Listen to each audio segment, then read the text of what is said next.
In Colombia, more than 13 explosions and gun attacks have left at least 3 people dead and several injured in Cali on Tuesday. 4 out of the 12 activists and crew members of the humanitarian ship Madlee have been deported by the Israeli regime after being illegally kidnapped in international waters.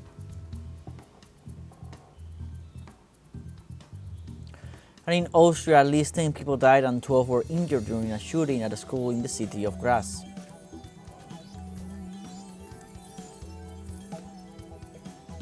Hello, welcome from the South. I'm Luis Alberto Matos from the teleSUR studios in Havana, Cuba. We'll begin with the news. Stay with us.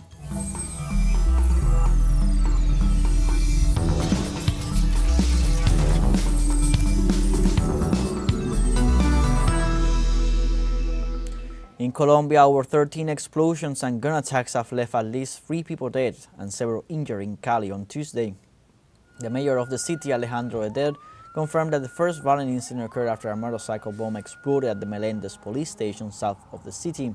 Almost at the same time, there was an explosion at the police immediate response center in Manuela Beltran, the capital of the Cauca Valley. In addition, separate explosions were reported in the towns of Corinto, El Borbo, and Jamundi. Detonations seemingly targeting police stations and other municipal buildings occurred amid a wave of violence in Cali, the country's third largest city, and just days after the attempted assassination of former presidential pre-candidate Miguel Uribe in Bogotá.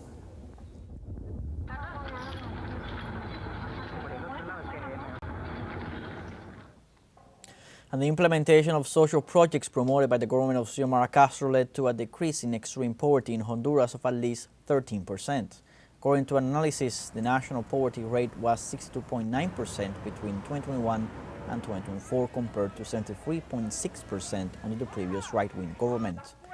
The national government has assured that the reduction in social need is the result of President Xiomara's actions, as she promotes programs such as scholarships, bonuses, and subsidies for the most vulnerable sectors of Honduran society. The executive also recalled that during Manuel Zelaya's presidential administration between 2006 and 2009, more than 500,000 people were lifted out of poverty thanks to similar social initiatives.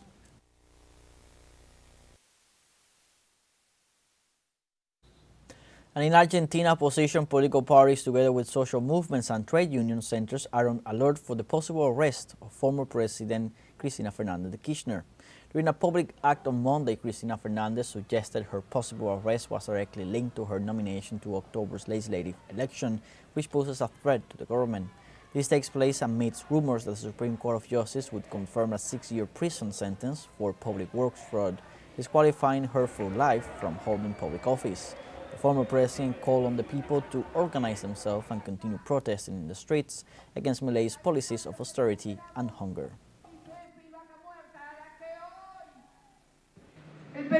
Peronism must be alert. They must pay attention to what is happening, because in the end this will also end in a great crisis. There is no possibility of a happy outcome for this. Do they really believe that they will solve this by putting me in jail? Come on, jail me. And then what? Are people going to earn more money? Are they going to increase the Argentine people's salaries?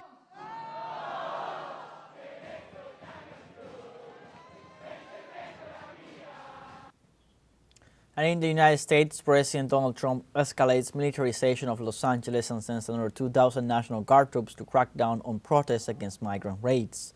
On Monday night, protests continued and were repressed by the police with tear gas and rubber bullets.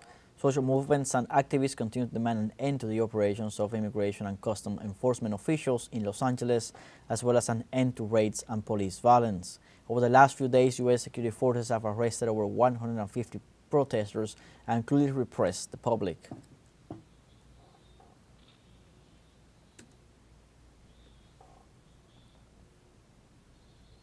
And in this context, on Tuesday, Democratic members of California's congressional delegation accused President Donald Trump of creating a manufactured crisis in Los Angeles with its orders to send in National Guard troops and Marines.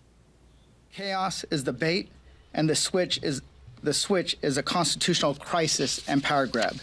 Trump created this political distraction to divide us and keep our focus away from his policies that are wreaking havoc on our economy and hurting working families. He's not keeping us safe. He's not restoring order. He's ratcheting up the tension, wishing for it to reach a boiling point. And we all knew that this day would come. It was just a matter of time. And this isn't leadership. It's a deliberate attempt by Trump to incite unrest, test the limits of executive power, and distract from the lawlessness of his administration. Bringing the National Guard and the Marines only escalates tensions. Turning our neighborhoods into battlegrounds and militarizing our streets is not the answer. It's not the answer for California, and it's not the answer for any other state or municipality across the country.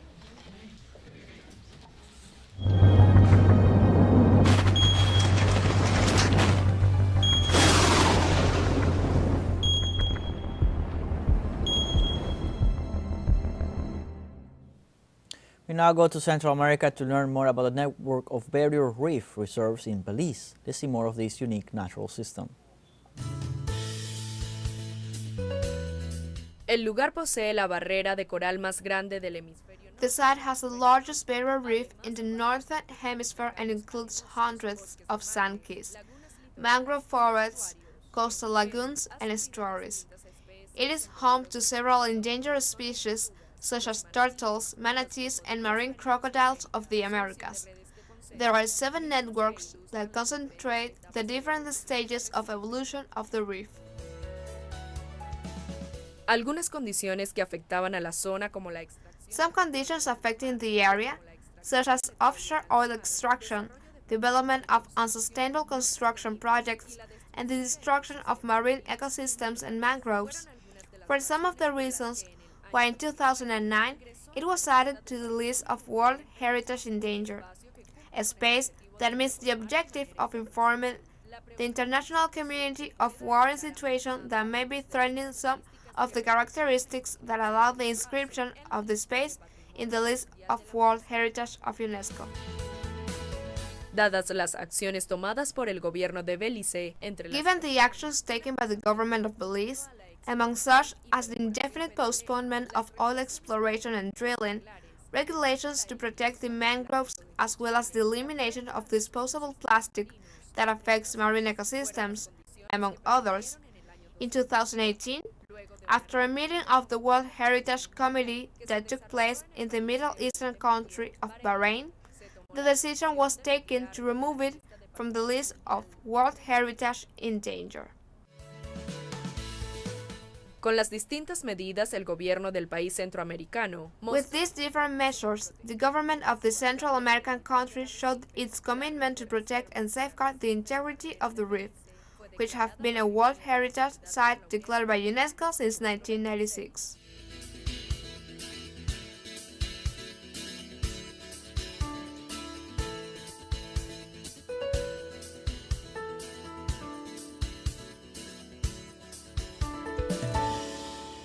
We now have our first break coming up. Remember to join us on TikTok at teleSUR English, where you'll find news in different formats, news updates, and much more. We'll be right back. Stay with us.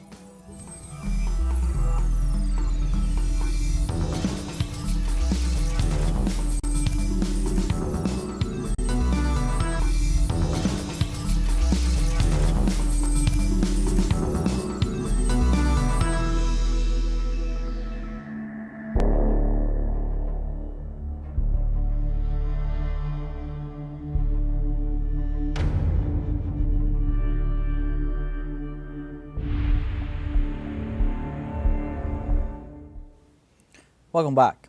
Palestine Gaza health authorities registered 32 civilians killed in the latest Israeli attacks against the Strip. Palestinian authorities reported 4 paramedics killed while doing humanitarian work in Tufa neighborhood of Gaza. Authorities added 20 of Tuesday's victims were looking for food at so-called food distribution centers near the Netzarim corridor. During the attack, Israeli soldiers approached the supply center run by the Gaza Humanitarian Foundation and opened fire, seriously injuring at least 120 people.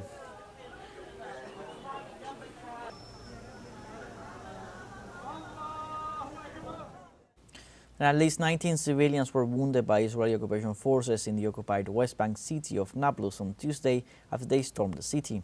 According to witnesses, 4 people, including a 17-year-old, were taken to hospital with contusions caused by blows from Israeli soldiers.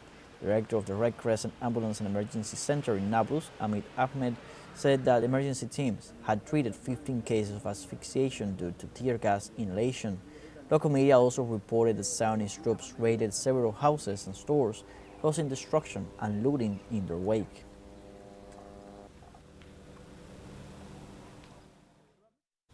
And since the intensification of the aggression on the Gaza Strip in October 2023, Israel has killed more than 16,000 students. In its most recent report, the Ministry of Education revealed that nearly 26,000 students have been wounded by bombardments from the occupation forces.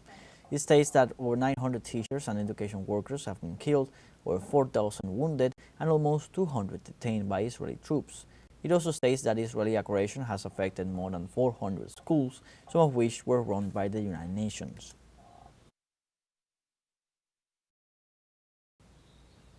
And in this regard, the Palestinian Journalists Union said the number of media professionals killed by Israel's Zionist forces rose to 227 after new raids. In the most recent Israeli attack against Gaza, Palestinian journalist Mohamed Abu Aluf and 3 other paramedics who were evacuating the wounded in a school used for displaced families were killed. The Gaza Government Media Office denounces that the largest unprecedented massacre of journalists is taking place and condemns the killings that the occupation forces have been carrying out since October 2023.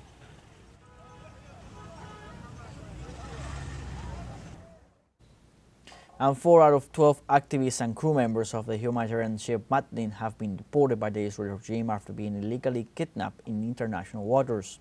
The Freedom Flotilla Coalition, which launched the ship's mission, confirmed on Tuesday the deportation of activists Greta Thunberg, Baptiste Andre, Omar Fayyad, and Sergio Toribio, while informing the 8 remaining crew members are still detained. The volunteers were given the option of consenting to deportation or remain in detention to face a tribunal.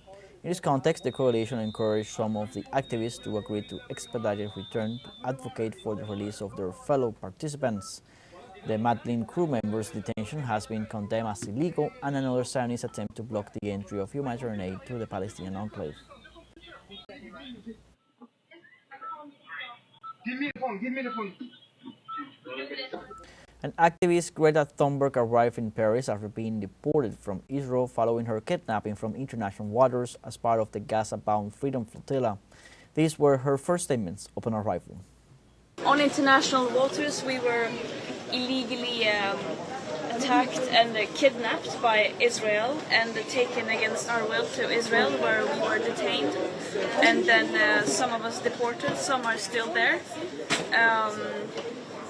There are very big uncertainties because it was quite chaotic and uncertain, so I don't really know what's going on. I haven't had a phone for many days. They were absolutely nothing compared to what people are going through in Palestine, especially Gaza right now.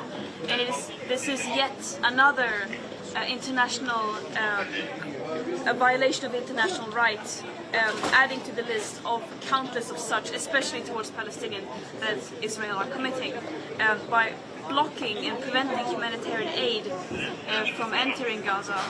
That is illegal. And over 1,000 activists have led the caravan of steadfastness, which departed Monday from Tunisia and entered Libya's border on its way to the Gaza Strip. 12 buses and 100 private cars made up the relief convoy that has been warmly welcomed by thousands in Capes, Ben Gurdan, and Sfax cities. The spokesperson of such delegation, Nabil Shenoufi, underscored they were meant to break the Israeli siege on the Palestinian enclave. The leader advanced they were planning to cross into Libya and Egypt by Thursday before reaching Rafah city close to Gaza. Such humanitarian action occurred after the Israeli regime detained 12 foreign activists who were part of the British aid ship bound for Gaza.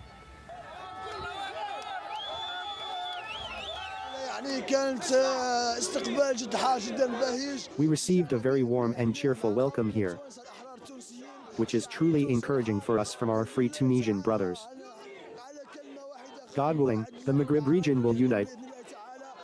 as one to break the blockade imposed on Gaza. The organizing committee has reassured participants that facilities will be provided at the main gathering point in Cairo and on the way to Rafah. We will try to reach the closest point, perhaps El Arish or the Rafah border crossing. The main thing, which I repeat to our people and to the free people of the world, is to send a strong message. This people is still alive, and in 1948, people left on foot during the Nakba. We have a second short break coming up before we invite you to visit our Facebook page at teleSUR English. There you'll be able to watch our top stories, special live coverage, and much more. Follow our page and activate the notification button to stay up to date on the world's most recent events. Final break, don't go away.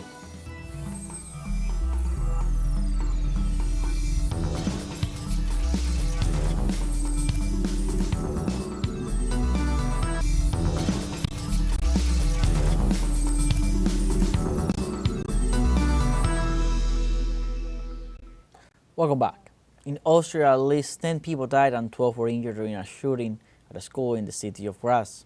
Around 300 police officers responded to the initial alert, as counter-terrorist officers were also deployed to the scene. In the aftermath, authorities unveiled the suspected shooter, who killed himself after the act. Was a 21-year-old former student of the center with no previous criminal record, who likely used two weapons that he possessed legally. In this context, Austrian Chancellor Christian Stocker has decreed 3 days of national mourning with a minute of silence to be held at 10 a.m. local time on Wednesday to mark what he described as a dark day in the history of the country.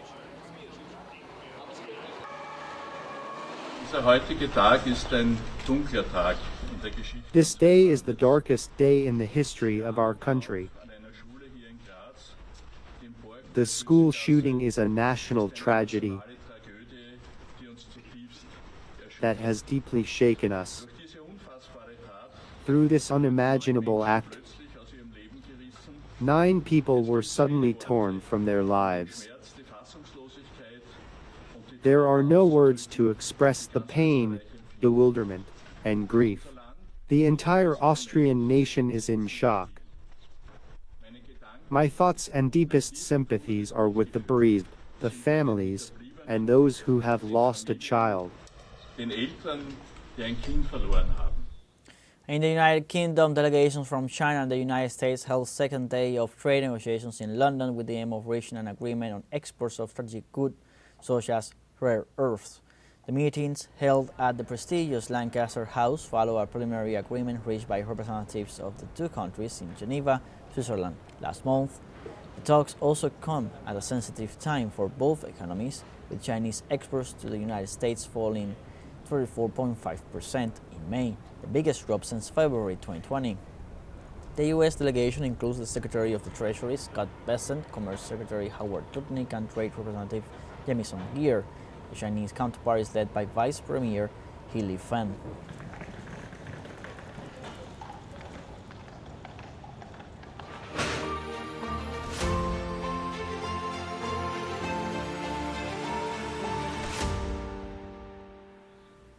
The Russian authorities have announced that they are working to secure the release of Russian servicemen being held in Ukraine. The head of the Russian delegation, Vladimir Medinsky, said that the return of soldiers from captivity to Russia had begun following the agreements reached in Istanbul, and that all efforts will be made to return them as soon as possible. He also announced that the first group of Russian servicemen under 25 years of age had been returned from Kiev, and that an equivalent number of Ukrainian prisoners had been handed over in exchange. The Russian government announced that it would hand over the bodies of 6,000 Ukrainian servicemen who had been killed. However, the Ukrainian side did not show up at the agreed location.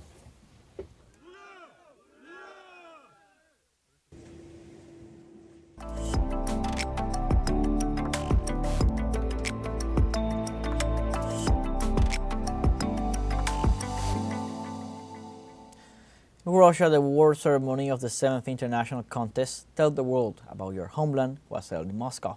The event was promoted by the Innovative Center for Child and Youth Development and Education to foster cultural understanding among teenagers from diverse nations. This year, more than 60 participants from Russia and 21 foreign countries made it to the finals.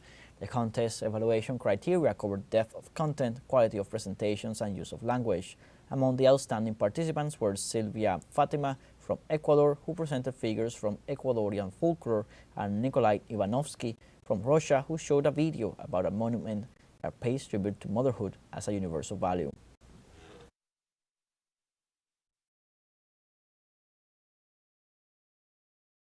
An exhibition was inaugurated at the Natural History Museum of China in Beijing, celebrating the multifaceted talent of Leonardo da Vinci. This exhibition, entitled Harmony of Time and Space, unveiling the artistic science and natural rhythms of Leonardo da Vinci, presents 190 pieces, including authentic works, manuscript designs, and digitally restored masterpieces, such as The Smooth Monkey and The Last Supper. The exhibition, which runs through October 20th, offers a comprehensive overview of Leonardo da Vinci's innovative ideas that impacted art, science, and technology.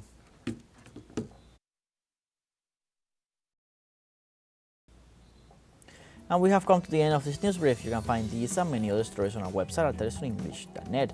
So join us on social media: Facebook, X, Instagram, Telegram, and TikTok. For Telesur English, I'm Luis Alberto Matos. Thank you for watching.